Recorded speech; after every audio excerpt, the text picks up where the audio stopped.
Welcome to the Crazy Cool Family Podcast with Don and Suzanne Manning.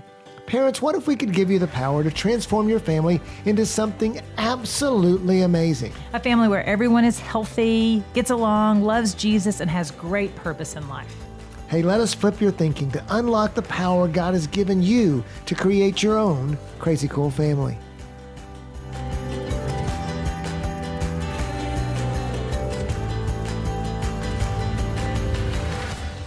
Welcome, parents, to Siblings as Best Friends. We're talking this month about how to knit your kids together to be best friends for life. And it doesn't start that way, but it's something that we have really committed to as a family and has been so successful in our family and in other families that we've taught. And it really makes for some great interrelationships as the kids get older and solve so many problems that come up in sibling rivalries and sibling relationships, and even helps over time point your kids to God. Today we're talking about the older and the younger siblings, and so Suzanne, tell us a little bit about issues you've seen as between older and younger siblings, and as that older sibling kind of cast a shadow over the younger sibling. Yeah, so a lot of times that older sibling will be bossy or not protective, or maybe even resentful that little person's joined the family. They had the stage to themselves, and now this little one's come along and taken their stage. And so it kind of makes them unhappy, maybe even a little bit bitter toward that younger child. And then that younger child feels the tension of not being accepted, and feels the tension of trying to get in good with the older siblings. So how they respond usually is by being bratty or being annoying or stealing their toys. And I don't know if that's happening in your household, parents, but it definitely happened in ours when our kids were younger. Yeah, and so today we've brought in two very close siblings that are really our best friends. The closest, right? 18 months. 18 months, yeah, closest in age, as well as they're just close relationally. They actually live together right now. And so that's, but it's Madeline and Macy. And so Madeline is our second daughter, and Macy's the third daughter. And like we said, they're 18 months apart. So we wanted to explore with them their relationship when they were younger as they grew up, to see some of the impacts of the younger sibling and older sibling dynamics. And the potential that your children you too will have someday. So let's just start with, when you guys were growing up, what's your first kind of memories of being together as little kids, and what was your relationship like? Macy here. I remember a little bit from my childhood. One of the first things that popped out whenever you guys were talking at the start was we had this big game room upstairs in the second house we lived in. So I was like younger, elementary through middle school, and through most of high school we lived in this house. And I would always have these friends come over and spend the night during the weekend. And so if my other siblings didn't have friends spend the night, then it was a big fight over who would spend time with the friend, and who could be the funniest, or who could play the funnest game, or make up the best dollhouse story, or come over to my dollhouse, or all these things. And I just remember always feeling like with Madeline or our older sister Molly, it's like the minute they walked in the room, I became the second best friend. And my friend wanted to please Madeline or Molly, or, wow, you're so cool, or what are you playing? Like, it just, all attention got diverted. And I think also, we'll talk about this in a little bit, but me and Madeline just had very different personalities. And so with friends that were so close, our friends were friends with each other. There was mutual friendships. And so if my friend came over and Madeline was being fun and joyful and happy and just like loud, which she usually was, of course my friends would pay attention to her. Of course they'd want to jump in with what she was doing. So you felt that competition. So yeah, definitely growing up. And then it was the same when her friends would come over. I'd always want to hang out with them, play what they were playing, babies and dollhouse. And I think there was a constant, I think my mom tried to get everybody a friend over, because she knew there was a little bit of like tension in the sense of getting along. What did you do when those friends came over and Madeline was dominating the deal? Did you withdraw? Did you react? How'd you handle that? Probably cry. I don't remember exactly what I would do. That's your go-to. That is my go-to. I'd probably tattle on them. I think I would yell at them, possibly It was never like hey, Madeline, can I talk to you about something? And like pull her aside. Like we were like 7. So it was stomp off, get mad, feel hurt, tell my mom, yell at her, cause a scene, cause a fight, tell her she had to leave because we didn't want her to be our friend, stuff like that. That was just really, really mean, but how I felt at the moment. How did I feel about Macy or my other siblings when I was a little kid? I would say, specifically with Macy, I didn't necessarily feel like she liked me. I think that because of that, I kind of created my own little posse of people that did like me. And so whether it was Macy's friends or my friends, I was like, okay, if you don't like me, I'll find people that do, and then we'll play.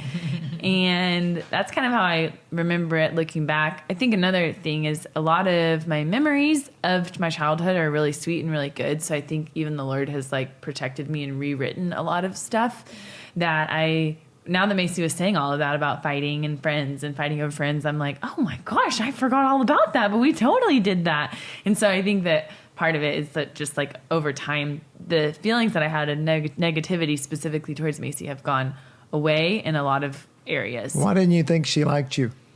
I think it was probably because she didn't. Macy's shaking her head right now, up and down. Nodding her head. So I just felt like she didn't like me, probably for the same reasons that she said. I was loud. I liked to steal the show. I liked to be the center of attention. I liked all eyes on me. I normally did have a better dollhouse story or normally.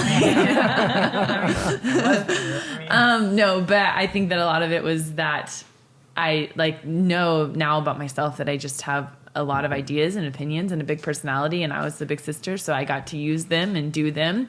And so I don't actually know why specifically she didn't like me, or why specifically I didn't feel like she didn't like me. I felt it. And even looking back on our childhood, I'm like, yeah, I still feel that through our childhood that Macy didn't like me. Yeah, so parents, let me just talk to you for just a minute about that. Just the whole idea of that. And we call it living in the shadow. And so what happens is the little sibling gets overshadowed by the big sibling, whatever that is, whether like Madeline had this dynamic personality and she was just bubbly and fun, and Macy was way more of a feeler. And so for them, the dynamic personality overshadowed the feeler personality. And so your children might be doing that too. And if they do that, you just need to understand to come in and empower that older child to see that younger child as an incredible, amazing gift. And just, oh my goodness, Madeline, Macy is she feels it and she understands, and she's going to bring a whole new element to your dollhouse story. So include her in that. And so we've got to sell those older kids that the younger child is valuable and they need to be included. And then the same with the younger child. You got to go in and say, oh, God handpicked her to be your best sister, handpicked her to be the one that goes first, and she's going to help you, and she's going to protect you, and she's going to love you. And we've got to turn their little hearts toward each other.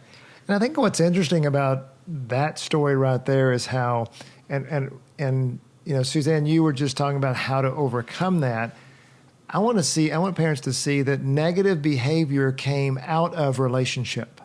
That so often when you look at your kid's behavior, negative behavior comes out of relationship. And when you can fix the relationship problem, you will fix the behavior problem. And so, in that case, you were throwing a fit, Macy, because Madeline wasn't doing what you wanted her to do, or she was overshadowing you. And Madeline, you felt like Macy didn't like you. And so you were doing, and so for both of you, negative behavior came out of relationship. Mm-hmm. When we fixed the relationship, we fixed the problem. Yeah. So we talked a little bit about how you were different. How were you similar? What did work in the relationship? Before I answer that, I just felt like maybe a really good metaphor, I guess, or picture of how different we were is the movie Inside Out. And I don't know if you all ever seen that movie, but basically it's a movie about emotions. And it totally resonated with me. And I just feel like if you want to understand me and Madeline's dynamic, Madeline is the definition of the character joy, and I am the definition of the character sadness. And so, all growing up, I wish they would have made that movie when I was 6, because I think it would have totally resonated. Yes. But Madeline really does have the like, everything is possible, always cup half empty, half full. Just, I can do anything, just button in her brain. And she just presses it over and over and over.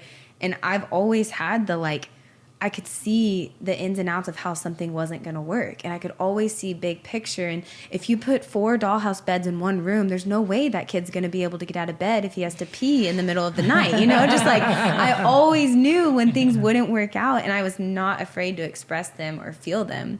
And so I just think that that's a really sweet picture. If you haven't seen that movie, curl up with your kids and watch it one night, because it really does. Even now, I think, and maybe we'll round back around to this concept, but there's an element of feeling something and walking through something and not seeing everything as just joyful and uppity and perfect. It brings depth to a lot of things. And I think that's what we learned about our dynamic of relationship is we're so different, but when we are a team and we come at something together, we cover all the bases. And so I just thought that was a funny analogy of how we're different. Well, and that's a good point, too, because God knows exactly what he's doing by putting joy and sadness at 18 months apart in our family. He knows if you've got kids on either end of the spectrum when it comes to their similarities, and they've got way more differences than similarities, he's doing a work in their life and in your family's life. He's got big things to do. So if you do sit down with your family and watch Inside Out, then ask your kids, which character do you relate to? Which one do you like best? And now you know what you're dealing with when it comes to them interacting with each other. One of my favorite memories, I think this might be answering your last question, growing up was having Macy on everything with me, doing everything with me. I couldn't wait until she was in the 6th grade so that she could be on my basketball team and my volleyball team. Like I really loved all of it the whole time and wanted her there. And even I feel like whenever my friends were over, I had people over when I was a little girl, I was always fine with her playing with us. Like I always felt like she could join in. It wasn't a pain or a burden or an inconvenience when she was like coming at it, not like a bratty little sister, but like as a playmate, because we really were the same age and we really went through a lot of life together. And specifically when my older sister went off to college, I was still in middle school. I was at the end of middle school. And Macy, I kind of was like looking around waiting. I'm like, okay, who's going to be my friend now? Who's going to be my sister friend now? And so one of my favorite memories was, and never as like the big sister, I never felt like she was an inconvenience for me. I really do think my parents did a good job of essentially convincing me that she was my best friend. And so I was always like waiting for her to become that. And I remember in college, whenever she kind of came to college with me and was like, hey, we're doing this. Like we're becoming best friends now. I remember thinking like, oh, good. I've been waiting all along for us to be best friends. And so I think that just like by knowing my mom's always saying, my dad always saying, your siblings are going to be your best friends. They're going to be your best friends. I had that like expectation in my heart my whole life with Macy that she was going to be my best friend. And I just waited and waited and waited for it to happen. And now that it has, I'm like, this is all that I expected it to be. And the way our relationship works together, I think we could have even been better little kids together if we would have like known how well we work together now then. What do you think you would tell parents now, looking back at your relationship when you were younger, and parents, you know, what Madeline just said is so true. We continue to fight for our siblings to be best friends, and it may happen. Some kids, you know, for example, Maddox and McCade, our youngest two, they have been very good friends throughout their childhood. I think we learned more. Wouldn't you say that we learned more about it as we got older, how to do it? Oh, yeah, for sure. And that's what more kids. Yeah, and that's what we want to give you parents out there right now is to learn from our first years with Madeline and Macy and learn the words that we said. You will be best friends. You can be best friends. You know, Macy's amazing. You're going to love her. Madeline's incredible. You love her. And so we'd added that vocabulary to our language. So when Maddox and McCade came along, there was never a resentment or a frustration or a bitterness or anything. It's almost like Maddox was relieved. Oh, good. There's another kid on the block that'll be, you know, my friend. Although it did happen with Michael and Maddox because they had the same issues you guys had. They're very different kids. Yeah, so we had to work harder on that. So looking back at how, when we talk to Madeline and Macy, what you're seeing in our lives is where you are now, where a lot of you parents are right now. So Madeline and Macy, what would you say from from a relationship, from a parenting perspective, if you're sitting down talking to parents, what advice would you give parents on how to encourage and help their siblings to be grateful for that shadow and not take advantage of the shadow, whether you're Macy from a younger kid perspective, Madeline from an older kid perspective? Well, one practical thing my parents did was it was never an option for us to not get to play. So if Madeline play together? Yeah. So if Madeline had a friend over and Madeline did say, you can't play with us, then I would go to my mom and say, Madeline said I can't play. My mom would say, no, of course you can play. It might not look like how you want it to, but of course you can go find something to play up there. They can't kick you out of the game room. It's your house, and just like empowered us to. Even if you threw a fit? Well, no, then I would say, are you being a brat? Are you being somebody that somebody wants to play with? Because if I don't, I'm not going to force Madeline to play with you if you're being a brat, but if you're fun, I guarantee Madeline will want to play with you. And so it sometimes depends on how the situation's been presented. Yeah. And I think parents are trying to be fair, and so they protect the kid and the friend. They want to keep a good reputation with the friend's family, and they want them to have a good experience, and that's all valid. But at the end of the day, like, reconciliation between your kids is important, and so it's worth the 5 minutes to stop what you're doing and go in there and survey the situation and be like, guys, are we playing well? Are we playing together? And if they're like 12, you don't use that tone necessarily, but like, I think reconciliation is always the goal. And then the other thing. I'm going to say something really quick on that. But something that I think is really valuable is not prioritizing the friend over the sibling, because the friend, even though in the moment is valuable and we want to honor them, the sibling's going to be there forever. Like, I have a bunch of friends that I played with when I was little that I don't even talk to anymore. But at Macy, I talk to every single day. And you live with her. And I live with her, yeah. And so prioritizing, like, even if it's like, if there's a friend getting between the sibling, then it's okay for the friend to like call the mom and that friend to go home, and the siblings work it out and they get to play together. And or you mean from the parent perspective, to prioritize the sibling relationship? Yes, over the friend relationship. Well, and I remember there were a couple of friends that would create animosity between you two, and we didn't have them over anymore. Yeah. Like, it's not worth it to have that friendship or that relationship, sibling relationship, broken up because of that friendship. Yeah. So that was helpful too, is any of the friends that did come over were unified Macy and I, or unified me with my other siblings versus divided us. Yeah. The other thing was actually something Madeline told me whenever I got to college. I think it was my freshman year. But it's something I wish I would have known as a little kid, because it really did change the way I saw my family, my siblings, but really the whole world. And I don't know if it's biblical, but I feel like it is. She basically said, everybody knows Jesus just a little bit differently because of who you are and how you were raised and how you came to know Jesus. Everyone knows different parts of his character. Everyone knows different parts of his friendship. And so when you choose to be friends with someone else, essentially you decide you want to learn from them what Jesus looks like through their eyes. And so I think that's something parents can say to kids now and cultivate that now of there's Jesus inside you. He walks with you every day, and there's Jesus inside your brother. Yes, you guys might look different, you might see him different, but you're friends and you both know Jesus. And so all things are possible. You can play together, you can get along, you can have the same friends, because your common denominator is Jesus, if you will, even if you both know him differently. And then as you get older, essentially you're calling them to life on life discipleship, because instead of saying, I'm going to live in your shadow, or I'm going to only protect you or only care about you, it's iron sharpens iron. I'm going to share with you about my Jesus because I respect you and trust you and see the differences in your life. And I'm going to listen to you when it comes to hearing about your Jesus because I've walked with you and I trust you. And I just think that cultivating that type of dynamic between kids is powerful. And I think we did it, like she said, when we got to college, I finally accepted and relented and was like, fine, I'll be your best friend. But I think it could have been powerful as kids to be introduced to the idea of Jesus as your common denominator. Yeah. Yep. My turn? You go for it. I would just say 3 little things. 1, be persistent. with your kids as parents. So that's something that my parents did really well, was just like my mom said earlier, keep saying the same thing over and over and over again. Your siblings are your best friends. Your siblings are your best friends. You're going to have them. You might not have everyone, but you're going to have them.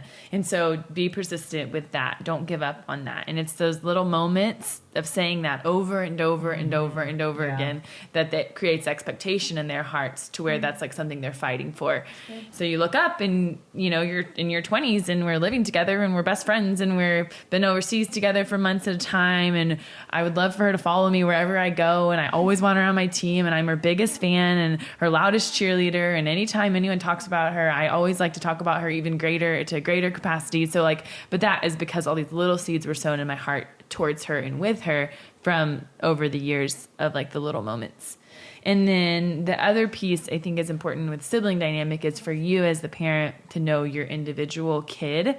I think that like looking back, that could have been helpful if they would have known, oh, Macy is deeply emotional and Madeline is highly logical and also like very opposite emotion, like joyful, over the top, to where if they're in a moment where something sad happens, Madeline's like, okay, we're fine. And Macy's like, we're not fine, you know? And so that could have been just dealt with differently. If they knew us better in the moments, they could have said, yeah, Madeline, we are going to be fine, but right now we're not fine. And so this is how we interact or whatever. Or, you know, when I kick her out of the room and I think because I want to play with my friends and she's really upset about it, they could have helped by knowing Macy differently and knowing me better to know how to interact that way. Yeah, sometimes calling me a brat when I already know I'm a brat is not helpful in the moment. So that's valid, like knowing it doesn't fix anything. Yeah, I just go beat myself up. Yeah. So, and then lastly, like Macy was saying, there's this, it's just all worth it. All the little moments, all the interrupted fixing dinner to go in there to discipline them, all the moments when you like are trying to learn your kid and know your kid and study your kid. It's all worth it because you get to this place where Macy said, where they end up just discipling each other. And now looking at my life, and there's people that I'm like, oh, I know how to deal with you because I know how to deal with Macy, and I know how to deal with you because I've processed stuff like this with Michael, or I know how to process things like this with you.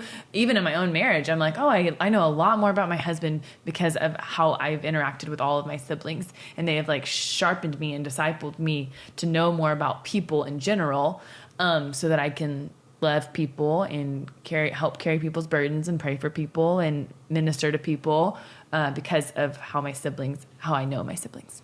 So it's all worth it. Yeah, really good stuff. And so as we wrap up, you know, we started with a theme of Madeline casting a shadow over Macy and, you know, how that happens in siblings' lives.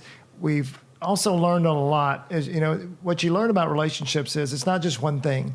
There's many things involved, but I want to kind of bring it back to the theme we had of this shadow. In Psalm 17:8, and I want you to finish up, Suzanne, because you had some really great insight into this. In Psalm 17:8, it says, keep me as the apple of your eye, hide me in the shadow of your wings. And you had a flip on the way the shadow works between siblings. Yeah, so obviously that is us. You know, we are the shadow of God's eye, and He's hiding us in the shadow of His wings. He's protecting us and taking care of us. And so what if, as parents, we teach our older siblings and our younger siblings to look at each other that way, to look at each other with value and respect and honor, the apple of their eye, their joy, their best thing, their best treasure. If we teach our siblings to look at that, if we teach them to take care of each other and protect each other and serve each other and honor each other, that's the heart issue the heart issue that's going on between your kids. And if we can go after that, if we can show them and teach them, and with our words and our actions, and continually remind them, no, your sister's the apple of your eye. No, you're the wings of protection over them. Then it's going to completely change. I want to say revolutionize, but that sounds a kind of powerful word there. It's going to reinvent. How's that? It's going to reinvent the relationships that your kids have with each other. And it's going to make siblings as best friends.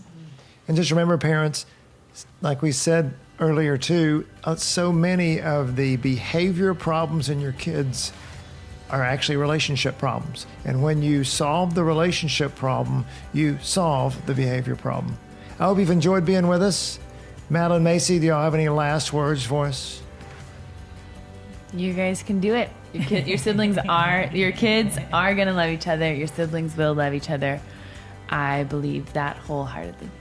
Go watch Inside Out. Very good. Go be crazy parents. crazycoolfamily.com.